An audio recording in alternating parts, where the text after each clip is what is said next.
600 years before Christ, in the heart of Babylon, a tyrannical king ruled with an iron fist.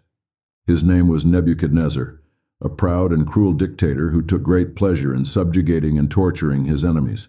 His ambition knew no bounds as he sought to conquer lands far and wide, including Egypt, which posed a significant threat to his dominance. To achieve his goals, Nebuchadnezzar needed to eliminate Judah, a small kingdom standing in his way. Nebuchadnezzar ordered the capture of several young Jewish men, intending to train them for service in his court. Among those taken were Daniel, Hananiah, Mishael, and Azariah, known by their Babylonian names as Belteshazzar, Shadrach, Meshach, and Abednego.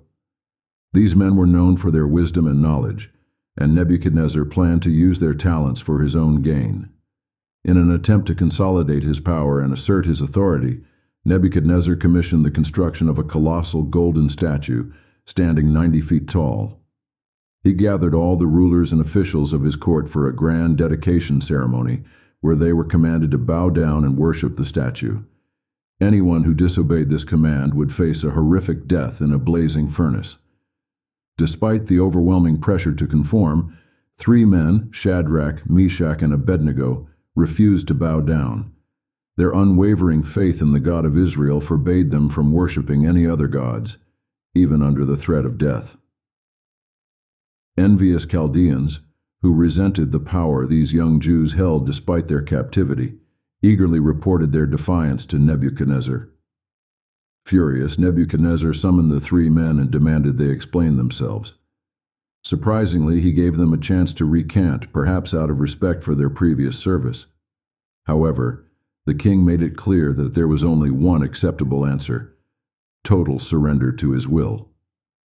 Shadrach, Meshach, and Abednego responded with remarkable courage, stating, "O Nebuchadnezzar, we do not need to defend ourselves before you in this matter.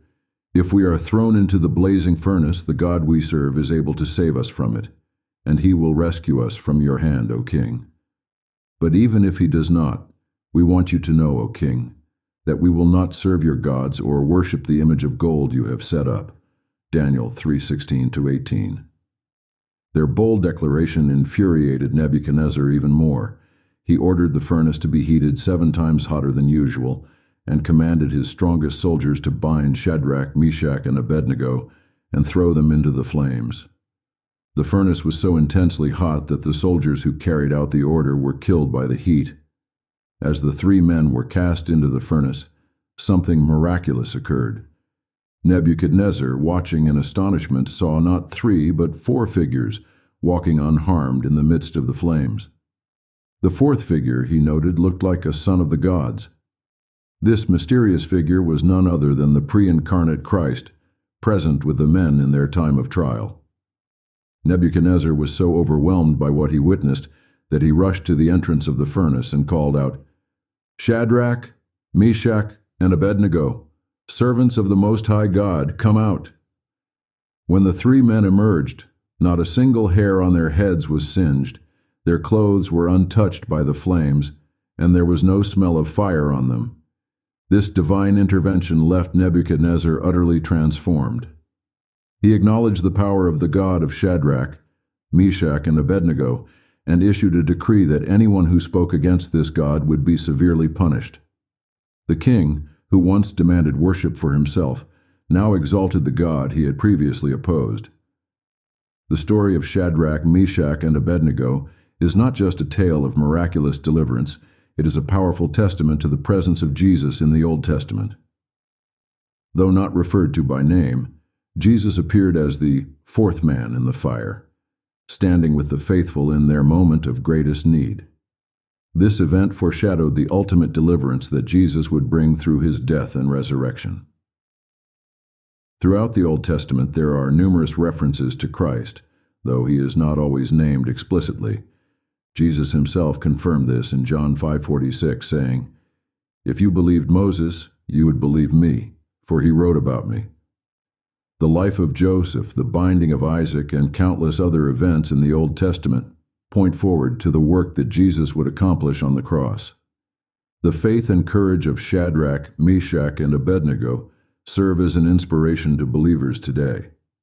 Their willingness to stand firm in the face of persecution, even at the cost of their lives, reminds us that God is always with us, even in our darkest moments.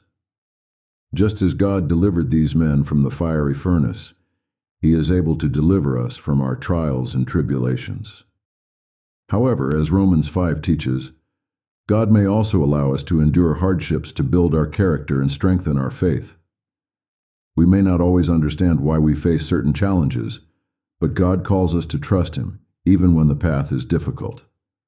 Like Job, who declared, "Though He slay me, yet will I trust in Him," we are called to trust in God's goodness and sovereignty, regardless of our circumstances. The story of Shadrach, Meshach, and Abednego is a powerful reminder that our faith should remain steadfast, even in the face of adversity. Their refusal to bow to Nebuchadnezzar's idol is a model of civil disobedience when human laws conflict with God's commands. Their faithfulness led to the revelation of God's power and the transformation of a king's heart. As we face our own challenges, let us remember the example of these three men. Their story, which has captivated the hearts of believers for centuries, teaches us that when we stand firm in our faith, God is with us, and His presence can bring about miraculous change, even in the most impossible situations. May we, like Shadrach, Meshach, and Abednego, choose faith over fear, courage over compromise, and trust in the one true God who is able to deliver us, both now and forever.